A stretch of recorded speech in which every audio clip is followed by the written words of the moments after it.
Good morning guys, welcome back to Tumpa's blog কে। তো সবাই কেমন আছেন? আশা করি সবাই ভালো আছেন, আমিও ভালো আছি। তো আপনারা তো জানেন সেই গোলাপ ফুলটা দেখুন এখনও পর্যন্ত এরকম অবস্থায় আছে। আর এই দেখুন ফুলগুলো জানি না পিঁপড়েতে সব খেয়ে নিচ্ছে। আর আমার বাড়িতে আজকে কে এসেছে জানেন? আমার বাড়িতে একটা নতুন অতিথি এসেছে, নারায়ণ এসেছে। নারায়ণ আপনারা দেখবেন, চলুন দেখাচ্ছি নারায়ণকে। এই যে দেখুন কুর্মা অবতার। এই দেখুন কে কে রে তুই, কে তুই কে রে?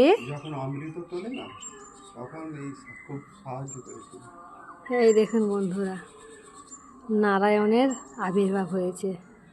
কুর্মাবতার জানেন তো? কুর্মাবতার, সেই কুর্মাবতারে নারায়ণ। এই দেখুন, আর সাগর মন্থন হয়েছিল তখনও তো এই কচ্ছপ। হ্যাঁ, পিছনে পিছনে যাবো, কোথায় যাই সেটা দেখবো, কিন্তু দূর থেকে আমাকে করতে হবে, না নইলে ও দাঁড়িয়ে পড়বে। দেখুন ও কোথায় যাচ্ছে কি জানি, ও কোথায় যাচ্ছে একবার বলুন তো। ওকে তো আমরা এর আগেও একবার এসছিল। ওই দেখো, ও নয়, ও খুঁজছে, হাই বালি খুঁড়ছে বাবা, আমি তো যেতেই পারছি না। ও ভাবছে বালি খুঁড়ে ওর মধ্যে থেকে যাবে নাকি। দাঁড়াও এক মিনিট, ওইটা সরিয়ে দিই কালোটা। তো আমি চাইছি ও যেখান থেকে এসেছে সেখানেই চলে যাক, কারণ অনেকে আছে কি ওকে ধরে নেবে, ধরে নিয়ে আবার এখানে লোকেরা হ্যাঁ কুকুরে মেরে দেবে। এখানে লোকেরা অবশ্য খায় না এটা, কারণ এখানে আমরাও তো খাই না কোনো দিন, কারণ আমরা ভাবি যে দক্ষিণ ভারতে মানা, এখানে খাওয়া, সেই জন্য আমরাও খাই না। দেখুন গলাটা কিরম বাড়াচ্ছে, দেখুন নিরীহ প্রাণী, এরা কিছু ক্ষতি করে না। দেখুন ছোট করে দিই একটু ভিডিওটা। তো বন্ধুরা, আমি চাইছি সুরক্ষিত জায়গায়। রেকর্ড হচ্ছে না কেন? কই হচ্ছে কোথায়? ওকে করে জায়গাটা দেখিয়ে দাও।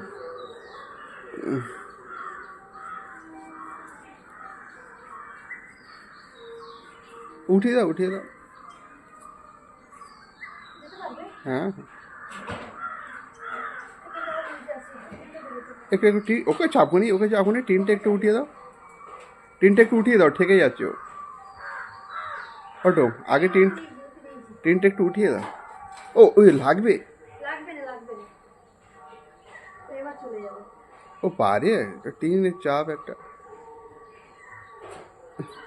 পাথরটা একটু টেনে দাও না, যাবে তো, লাগে না তো? ঠিক আছে না, ধরো, তুমি ফোন ধরো। বন্ধুরা, ওই যে বাগানটা আছে আঙ্কেলদের, অনেক বড় বাগান, ওখানে সুরক্ষিত থাকতে হবে। ওখানে পুকুর আছে, ও পুকুরে নেমে যেতে পারবে, কারণ ওখানে মানে বাউন্ডারি দেয়া, এখানে কুকুর ঢুকতে পারবে না। আমি যদি ওকে ওই দিকে ছেড়ে দিই তো কুকুর আসবে, এসে মুখে করে তুলে নিয়ে চলে যাবে।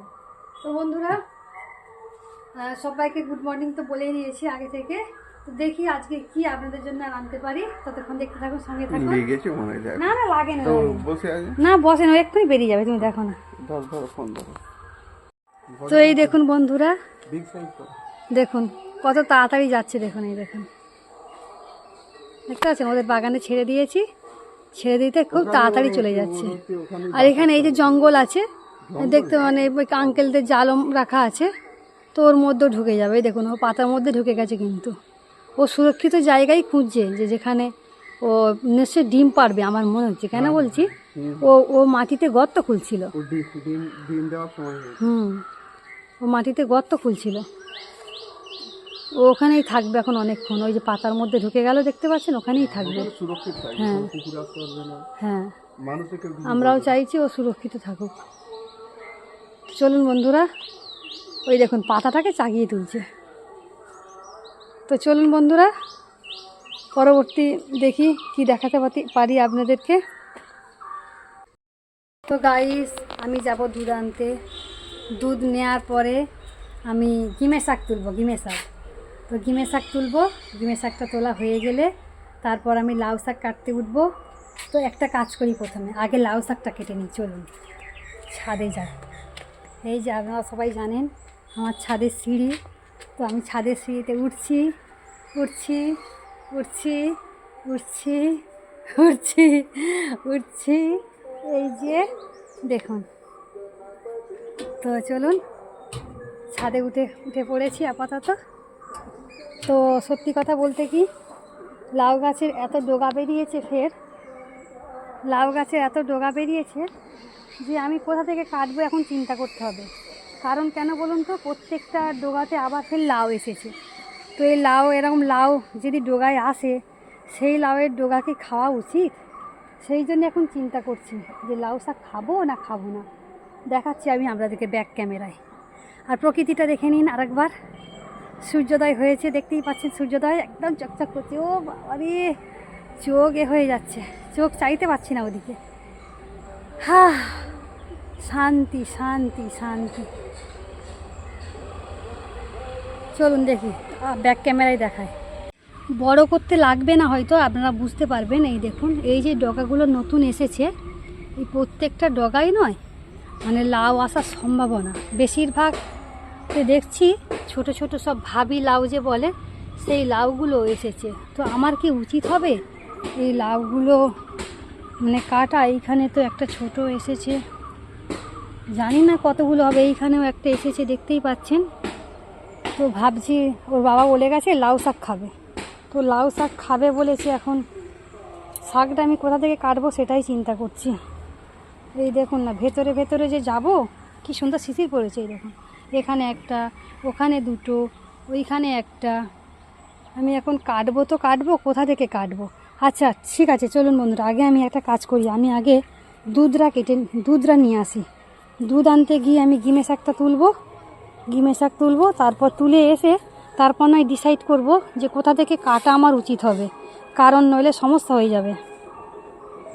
তো কারণ আমাকে ভেবে চিন্তে কাজ করতে হবে। আর আমি যে সেই বীজ রেখেছি, এই দেখুন বন্ধুরা, বীজের লাউটা দেখেছেন? আমি চিকচিকে মেঁধে দিয়েছিলাম বলে কোনো পোকা সেরকম একটা অত্যাচার করতে পারেনি। তো এই কত বড় হয়েছে দেখতেই পাচ্ছেন। আর ভাবছি এই ধারের দিকে দেখুন, এইটাতেও একটা ভাবি কুমড়ো এসেছে। তো তাহলে কাটবো তো কাটবো, কোথা থেকে কাটবো? এটাও একটা সমস্যা। देखी कोथा থেকে काटते पारी। एक एक जगह का बनाने का सिस्टम अलग है। तो इधर से ही मैं थोड़ा थोड़ा करके उठा के ले लेती हूँ, फिर उसके बाद आप लोगों को दिखाएंगे कितना उठाया मैं। ठीक है, देखते रहिए, साथ में रहिए। तो देखिए दोस्तों, मैं इतना ही साग उठा पाया आज के लिए, तो हो जाएगा। चलिए या दूध ले लेते हैं। तू क्या घास खाएगा? तू घास खाएगा? ये खाने का चीज़ नहीं है तेरा, ये मेरा खाने का चीज़ है। हैं? देखिए देखिए देखिए, खाने के लिए क्या कर रहा है। तू खाएगा? ये देखिए दोस्तों, ये घास खाएगा। ये ले, खा के देख देख, सूख रहा है, देखा, सूख रहा है।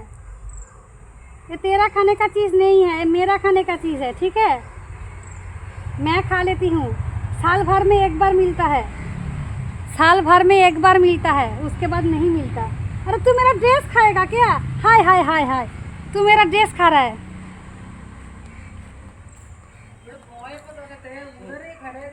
हाँ हाँ, मेरे को बहुत पसंद है ये। हाँ, अरे आंटी जी है, आंटी जी एक बार हाय कीजिए। हाँ, ये आंटी जी है, आंटी जी के घर से दूध लेती हूँ। कौन नहीं है, ये मेरा कैमरा हो रहा है, मैं फिर यूट्यूब में डालते हैं। তো গাইস, ঘিমে শাকগুলো এনেছিলাম, এগুলোকে আমি ভালো করে ধুয়ে নেব, কারণ এর মধ্যে অনেক মাটি আছে। সেটা ধুয়ে নেওয়াটা খুব দরকার। ধুয়ে নিয়ে ভালো করে বেছে নেব, নিয়ে তারপরে আরও কিছু করব কাজ, সেগুলো আমি দেখাবো। তো শাকগুলো ধুয়ে আমি পরিষ্কার করে নিয়েছি, এবার আমি ভালো করে সুন্দর করে বেছে নেব। সাউথ ইন্ডিয়ান শিল দেখতেই পাচ্ছেন কত মোটা, এই এই সিলটায় বাটনা বাটতে না অনেকটা কষ্ট হয়। তো একটু বন্ধুরা, তো বন্ধুরা আমার সিলটা না এই যে থাকে না, ফুটো ফুটো থাকে, তো এইটা নেই। আমি ওর বাবাকে অনেকবার বলেছি যে তুমি এইটা ওই ছেনি দিয়ে এইটা করে দাও, কাটিয়ে দাও, কিন্তু ওর বাবা সময় পাচ্ছে না। আর এই দেখুন আমার মিক্সি খারাপ হয়ে গেছে, মিক্সির জার, মিক্সি সে আমি উল্টো পাল্টা দিয়ে সে মেশিন খারাপ হয়ে গেছে। তো কি করব, এখন সিলেই বাটতে হবে। আর সিলে বাটতে গেলে কতটা কষ্ট সেটা তো আপনারা জানেন। আর বিশেষ করে যদি এরকম সিল হয়, যদি এইরকম সিল হয় তো খুবই, আমাদের দেশের সিল কত সুন্দর, আর এখানে সিল এত মোটা যে হাত দিয়ে ধরাই যায় না। তো আমি, ওর বাবা বলেছে যে ডালের বড়া দিয়ে লাউ শাক চচ্চড়ি খাবে, তো সেই জন্যে আমি ডালের বড়া দিয়ে ওর বাবাকে লাউ শাক চচ্চড়ি করে দেবো। তো আমি সেই জন্য ডালটা বেটে নিই, ডালটা বেটে নিয়ে তারপর আমি দেখাবো আপনাদেরকে যে লাউ শাক চচ্চড়ি আমি কীরমভাবে বানাচ্ছি। তো দেখতে থাকুন, সঙ্গে থাকুন, দেখলে অবশ্যই বুঝতে পারবেন। আর আমার চোখে রোদ্দুর লেগেছে, আমি চোখ দেখতেই পাচ্ছি না। তো গাইস সব কিছু আমি মোটামুটি রেডি করে নিয়েছি। এই দেখুন ডাল বেটে নিয়েছি, যে গিমে শাকটা আমি তুলে নিয়ে এসেছিলাম ওটা ফ্রাই করে নিয়েছি। এবার আলু সেদ্ধ দেবো, আলু সেদ্ধ দিয়ে ওর সাথে মাখিয়ে খাওয়া হবে। আর এদিকে লঙ্কা গুঁড়ো, হলুদ গুঁড়ো, হলুদ গুঁড়ো, লঙ্কা গুঁড়ো, চিনি, নুন তাড়াহুড়ো চপ করে সব কিছু গুলিয়ে যাচ্ছে। আর এদিকে আমি জিরে ভেজে আর গুঁড়িয়ে নিয়েছি। তো জিরে ভাজা দিলে খুব ভালো হয় টেস্ট, গুঁড়িয়ে নিয়েছি। এদিকে বাঁধাকপি, পেঁয়াজ, একটা টমেটো কেটেছি, একটা আলু কেটেছি। আর এদিকে লাউ শাকটা আমি সুন্দর করে কেটে ধুয়ে রেখেছি রেডি করে। প্রথম আমি বড়াগুলো ভেজে নিই, বড়াগুলো ভেজে নিয়ে তারপর আমি আপনাদেরকে শেয়ার করব তরকারিটা কীরকম হচ্ছে না হচ্ছে। তো বড়া ভাজার জন্য আমি তেলটা প্রথমে দিয়ে রাখছি গরম করার জন্য। এরপর আমি এই ডালটাকে আমি ভালো করে ফাটবো। তো ডাল ফাটার জন্য আমি সামান্য পরিমাণ একটু নুন দিয়ে দিচ্ছি, একটু খাবার সোডা দেবো অল্প করে, একদম সামান্য পরিমাণ, এই দেখুন এক চিমটে সোডা দিয়েছি, কারণ একটু ফোলার দরকার আছে, নইলে হয়তো পরবর্তী সময়ে ডালটা যে বড়াটা ভাজবো সেই বড়াটা দেখবো শক্ত হয়ে আছে, তরকারির সাথে মিশছে না, সেই জন্য। তো দেখতে থাকুন, সঙ্গে থাকুন, কিভাবে কি করছি অবশ্যই দেখাবো। তো গাইস দেখুন বড়াগুলো ভাজা হয়ে গেছে, খুব সুন্দর করে মুখমুখে করে বড়াগুলো ভেজে নিয়েছি। এগুলোকে আমি তুলে নেবো একটা পাত্রে। তো গাইস আমি শুকনো লঙ্কার ফোড়ন আর মৌরি দিয়ে দিয়েছি। তো এবার আমি কি করব, বাঁধাকপিটা দিয়ে দেবো। বাঁধাকপিটা দিয়ে এই বাঁধাকপিটা সুন্দর করে ভাজবো। তো মেয়ে এসে গেছে ফোন ধরার জন্য, কিনে দেবো নাকি? তো বন্ধুরা রান্না করতে একদম অগোছালো হয়ে গেছে, রান্নাঘর গোছাতে হবে ঠিক করে। তো হয়েছে কি, এই তরকারিটা আমি আপনাদেরকে দেখাবো বলে তাড়াতাড়ি করে এটাই করছি, বাকি কাজগুলো কিন্তু আমার সব পড়ে আছে। ভাবছি এইটা আমি আগে প্রথমে রেডি করে নিয়ে তারপরে এডিটিং করে বন্ধুদেরকে আগে শেয়ার করে দেবো, দিয়ে যাবতীয় কাজ সারবো। আর একটা ঘটনা কী হয়েছে, আমি আর দেবাঞ্জনা রুটি খেতে বসে গেছি, ওর বাবা এসে বলছে আমাকে যে অনেক দূরে কাজে যাবো, তুমি কিছু রুটি আর তরকারি দিয়ে দাও। আর রুটি তো আমি আর নিয়ে তো খেয়ে নিচ্ছি, আর মাত্র দুটো পড়ে আছে, কী হবে তাহলে? বলছি থাক তাহলে, নিয়ে যেয়ে কাজ নেই, আমি হোটেল থেকে কিছু একটা খেয়ে নেবো। আমি বলি আচ্ছা ঠিক আছে, তাহলে তুমি হোটেল থেকে খেও। আর বিকালবেলার দিকে সন্ধ্যেবেলার দিকে যখন ঘরে আসবে তখন ওর বাবা এই ডাঁটা চচ্চড়ি খাবে, কারণ ওর বাবাই ডাঁটা চচ্চড়ি খেতে খুব পছন্দ করে। আর যদি দুটো মুড়ি থাকতো তাহলে জমে যেত, তাহলে আমরা এই ডাঁটা চচ্চড়ি দিয়েই খেতাম। তো গাইস দেখতেই পাচ্ছেন যে আমার মোটামুটি ভাজা ভাজা হয়ে গেছে। তো আমি এর মধ্যে কি করব, মশলাগুলো আমি সব দিয়ে দেবো, সব কিছু একসাথে দিয়ে দিচ্ছি।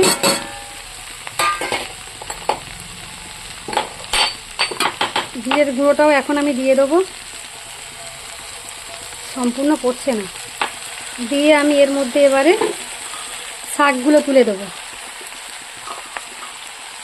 তো মেয়ে ফোন ধরেছিল, মেয়ে ফোন ধরছে, এখন সে বড়া খাচ্ছে।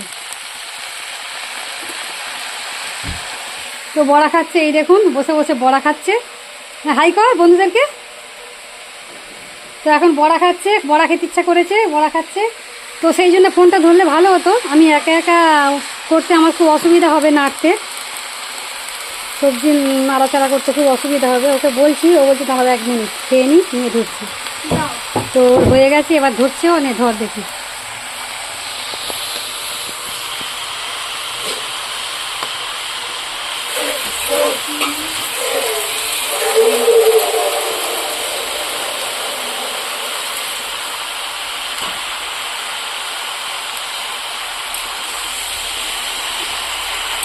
এক্ষুনি কমে যাবে, কারণ নুন দেওয়া আছে তো, এটা এক্ষুনি কমে যাবে।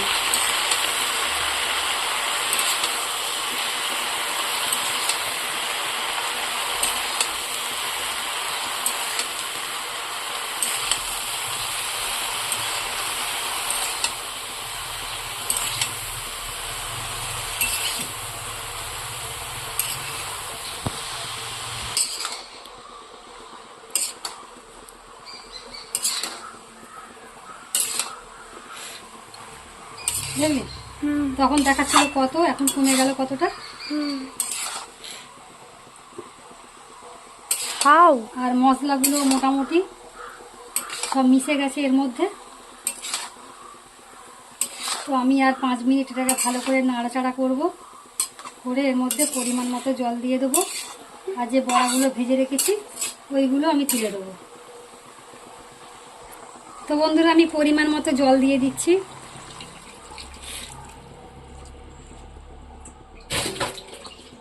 দিয়ে দিয়েছি জল। এটা আমি প্রথমে 5 মিনিট সেদ্ধ করে নেব, নিয়ে তারপর এর মধ্যে বড়াগুলো যে ভেজে রেখেছি ওগুলো অ্যাড করব, কারণ এত তাড়াতাড়ি দিয়ে দিলে সঙ্গে সঙ্গে গলে যাবে, সেই জন্য। তো ঢাকনা দিয়ে দিই একটা। নে,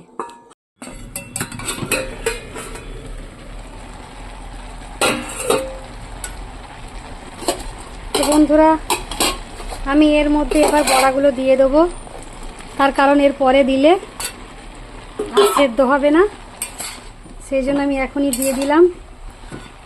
তো সব কিছু তো মশলা দেওয়াই আছে, তো এটা ভালো করে সেদ্ধ হয়ে গেলেই আমি নামিয়ে নেব। নামিয়ে নিয়ে গরম ভাতেও খাওয়া যেতে পারে, রুটির সাথেও খাওয়া যেতে পারে, আর মুড়ির সাথেও খাওয়া যেতে পারে। তো বন্ধুরা, আজকে সকাল থেকে এই দুপুরের রান্নাটুকু, শুধু এইটুকুই রান্না আমি দেখিয়েছি, তেমন কিছু আর বাড়াচ্ছি না। তো আজকের মতো ভিডিও আমি এখানেই সমাপ্ত করব। সবাই ভালো থাকবেন, সুস্থ থাকবেন এই কামনা করি। আবার নেক্সট ব্লগ নিয়ে হাজির হয়ে যাব, ততক্ষণ দেখতে থাকুন। আজকের মতো বিদায় নিচ্ছি, টাটা, বাই বাই। তো চলুন দেখি। তো আমার ডাটার চচ্চড়ি মোটামুটি রেডি হতে চলেছে, এখনও বাকি আছে খানিকটা। যখন বড়াগুলো এর মধ্যে আমি ঘেঁটে ঘেঁটে দেবো তখন আরও সুন্দর হয়ে যাবে, তখন বড়াগুলো একটু সেদ্ধ হোক। তো আজকের মতো আসছি, টাটা। নেক্সট ব্লগ নিয়ে হাজির হয়ে যাব, ততক্ষণ দেখতে থাকুন, সঙ্গে থাকুন।